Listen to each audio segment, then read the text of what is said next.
d'apprentissage. Moi, j'ai entendu dire, quand moi j'allais à l'école, une couple d'années, que mes professeurs ils disaient, si tu n'étais pas bon en mathématiques, tu ne pourras pas faire tel métier, tu ne pourras pas faire tel métier, tu ne pourras pas faire tel métier parce que tu es trop stupide ou tu n'es pas assez intelligent. Je me l'ai fait dire, c'est comme, garde, puis on l'a entendu dire de plein d'autres. Il y a un vieux dicton qui disait qu'une pinte, ça ne rentrait pas d'une chopine. Puis des fois, c'est l'intelligence qui ne rentrait pas dans la chopine. La pinte, ça ne rentre pas une pinte d'une chopine, ça ne sert à rien. Ça prend 4 chopines pour mettre toute la pinte. C'est des dictons. Alors, les enfants qui ont des problèmes d'apprentissage, c'est juste une mémoire qui les empêche d'avoir accès à toute l'information. Je vous donne l'exemple, entre autres, d'un problème de division-soustraction. Pas soustraction, mais fraction, parce que c'est un des plus fréquents, puis c'est un des plus évidents en même temps. Alors, l'enfant qui a de la difficulté avec les divisions, si on y dit à l'enfant 8 fois 8 égale, il va vous dire 64, c'est évident pour lui, il n'y a pas de misère avec la multiplication. Puis si vous lui dites 64 divisé par 8, il va vous regarder en voulant dire je ne le sais pas. Fait que là, on est patient, on recommence. 8 fois 8 égale, puis il vous le dit, 64, il le sait. 64 divisé par 8 égale, je ne le sais pas. Quand ça fait une douzaine de fois, tu fais ça, tu te dis, coudonc, tu ris-tu de moi dans ma face? Non? On pourrait avoir raison un peu, mais lui, il a raison aussi, si on est capable de comprendre pourquoi son cerveau fait ça. Parce que c'est son cerveau automatique qui a installé un programme de survie. C'est pas un bug. Son cerveau, à lui, il voit 8 fois 8, papa avec maman égale famille, parents. Puis quand tu dis 64, il voit parents divisé par autres parents égale monoparental. J'en veux pas. On s'entend? Est-ce que vous le voyez? Il ne voit pas des chiffres. Il voit le divorce ou la séparation, le fractionnement du couple. Comme il y en a d'autres qui ne sont pas capables de faire de soustraction. Parce que peut-être que papa a été soustraite par la troisième voisine qui était bien cute à côté. Elle est partie avec. Fait qu'il a été soustrait du couple.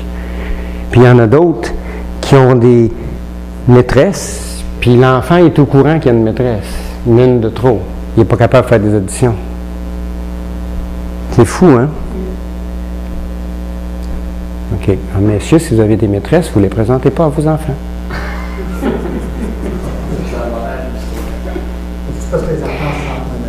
C'est comme ça. Oui, bien c'est inconscient. Regarde, il y en a une de trop. Pour l'enfant, là, qu'est-ce qu'elle fait là, elle? Une de trop. Ou l'enfant va se mettre à haïr la troisième voisine s'il sait que papa, il sort avec. C'est une soustraction. Oui. Elle se multiplie comme des lapins. OK. Alors, cette problématique-là, c'est comme ça, mais dans toutes les matières. Peu importe la matière. Il y a un lien par rapport à la survie. Puis c'est le seul bug qu'il y a dans l'ordinateur. Mon professeur, le docteur Jean-Philippe Marcoux, s'est divisé, séparé, divorcé, 1 an avant que je suive la formation avec. Il y a 3 enfants. Un des 3 n'est pas capable de faire de division-fraction. Juste un des 3. Les 2 autres, ils étaient contents qu'ils arrêtent de chicaner. Pour eux autres, ils n'avaient pas de problème. Ça dépend comment ils vivent. Mais celui du milieu, lui, il ne voulait pas que papa et maman se séparent. Fait que c'était pas important qu'ils se battent et qu'ils se chicanent. Tout ce qui est important, c'est qu'ils restent unis, comme couple ou comme parents. Lui, il aimait les 2, mais à part égale. Il ne voulait pas vivre chez un et chez l'autre. Il va avoir les 2 en même temps. Puis pour lui, c'était légitime.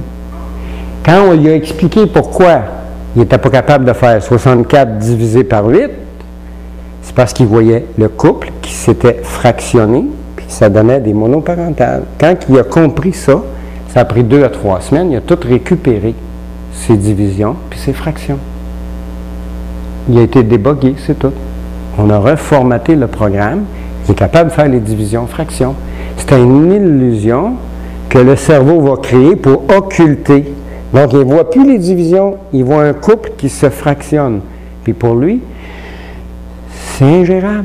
Il ne peut pas vivre ça. Il y a bien des enfants qui ne peuvent pas vivre ça. Y a-t-il qui ont des problèmes de grand-mère?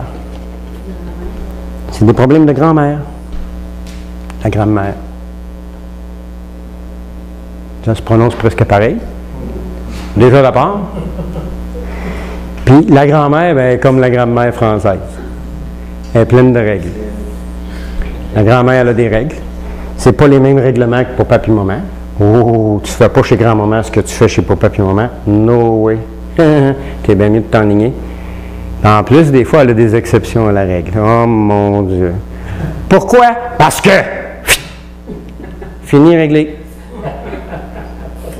Moi, je n'avais une en haut. C'est la femme de mon beau-père. Il reste en haut. Mais elle était cousue d'arthrite, ma belle-mère. Elle souffrait de martyre. Puis quand elle était souffrante, elle disait à ma fille, la plus jeune, tu t'en vas en bas aujourd'hui. Ma fille avait beau dire pourquoi? Parce qu'elle ne disait pas qu'elle souffrait. Elle ne s'endurait pas. Avec ma fille, comme par hasard, si je vous montrais comment elle écrit, vous trouveriez ça bien drôle. Parce qu'elle écrit au son. Elle n'écrit pas à la prononciation. Elle n'a aucune grammaire. Elle écrit à la phonétique. Elle, le langage des oiseaux, elle comprend à la perfection. Parce qu'elle fonctionne là-dessus. Mais si on regarde en grammaire, elle perd des points dans toutes ses matières quand elle va à l'école parce que sa grammaire n'est pas bonne.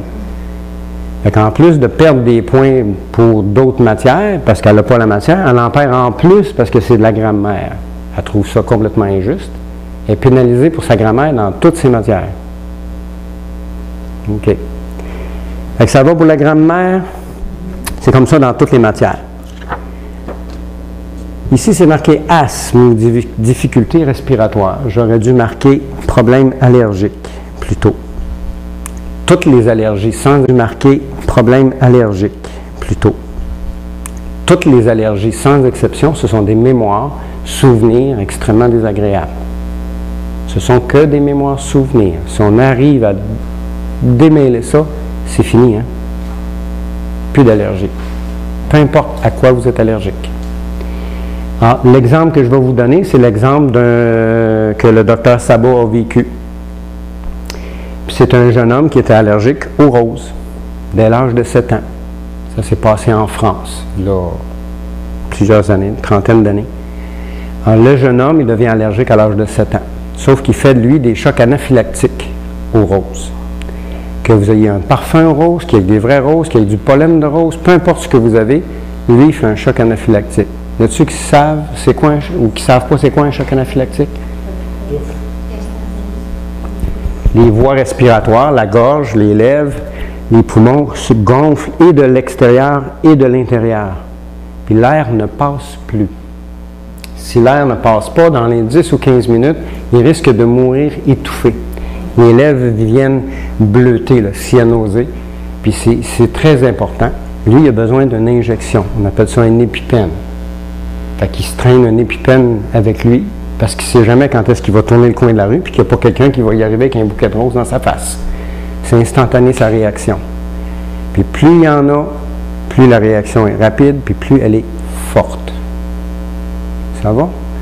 Alors, c'est un stress constant pour lui. Il ne sait jamais quand est-ce que quelqu'un va avoir du parfum ou des roses ou autre chose ou qui a été juste en contact avec du pollen de rose. Lui, c'est stressant. Alors, il va entreprendre des études en médecine pour atténuer, alléger son stress. Puis, ce n'est pas encore assez. Il va devenir un des plus grands spécialistes en allergologie au monde. Un des plus grands allergologues au monde. Il va travailler à la Salpêtrière à Paris. C'est très connu. C'est un peu comme un CHU ici, un centre hospitalier universitaire. Il est reconnu mondialement. Alors, notre beau jeune homme, pendant qu'il est étudiant à la faculté de médecine, il tombe en amour avec une jeune fille. Devinez qu'est-ce qu'elle fait dans la vie, notre belle jeune fille.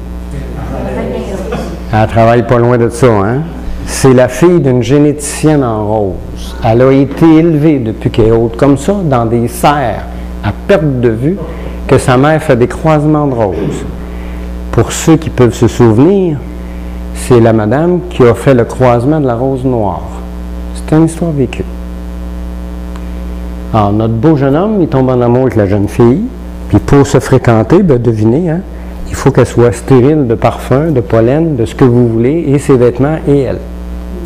Imaginez-vous un souper en tête à tête avec les beaux-parents à cette heure. Mais ils s'aiment. Ils se marient. 2 ans après le mariage, notre beau jeune homme, il finit un peu plus tôt que prévu à l'hôpital. Puis en rentrant chez eux, il appelle sa femme. « Chérie, où es-tu? » Ben, il dit « Dans la cour, en arrière. » Mais pour aller dans la cour, il faut qu'il ouvre 2 belles portes françaises qui ouvrent sur sa salle à dîner.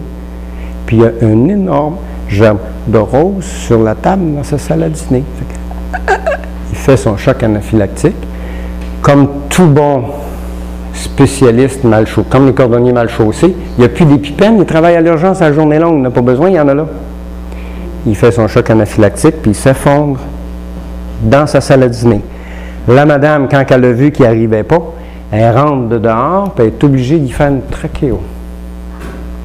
Elle appelle le 911 de là-bas, je ne sais pas c'est quoi, puis il est hospitalisé. Quand il a réussi à parler, il lui demande, « Tu voulais-tu me tuer? » Elle sait qu'il est allergique aux roses. Elle n'a pas d'affaire à mettre des roses dans sa salle à dîner.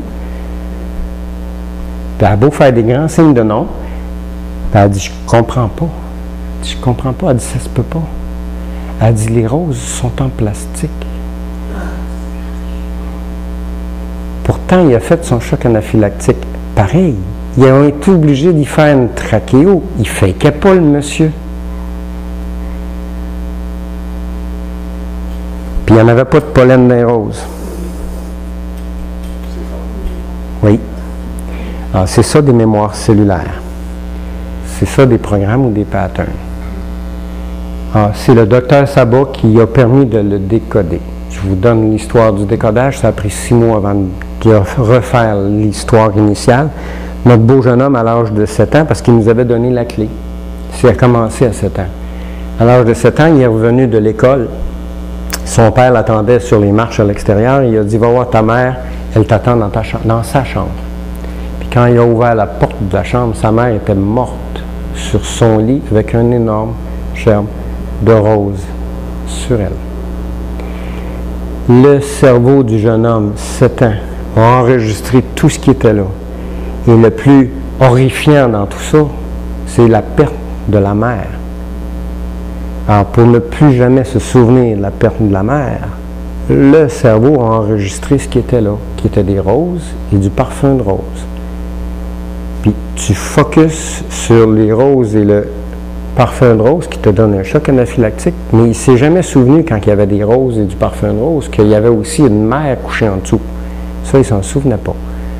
On appelle ça comment? Occulté, ou une mini-maxi-schizophrénie dans les termes plus médicaux. Le cerveau, pour survivre, il va tout faire pour oublier, qui est occulté. On s'entend? Alors, ça a pris 6 mois à le décoder. Alors, notre beau spécialiste, après qu'il a découvert ça, finalement, il n'est plus allergique.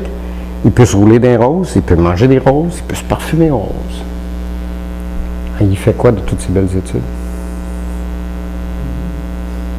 Ça fout une carrière à terre, hein? Finalement, il n'y a rien qui tient. Alors lui aussi, il fait comme nous autres. On appelle ça du décodage biologique. On trouve les vraies mémoires, les vraies causes à effet, puis on arrive à les enrayer. Ça va? La problématique avec le décodage biologique, c'est que ça peut être long et laborieux. Et dans le soin de biotransformation, étant donné qu'on n'utilise pas juste le décodage biologique, mais on va travailler en magnétisme, on va travailler dans les 16 gestes de la trame, on utilise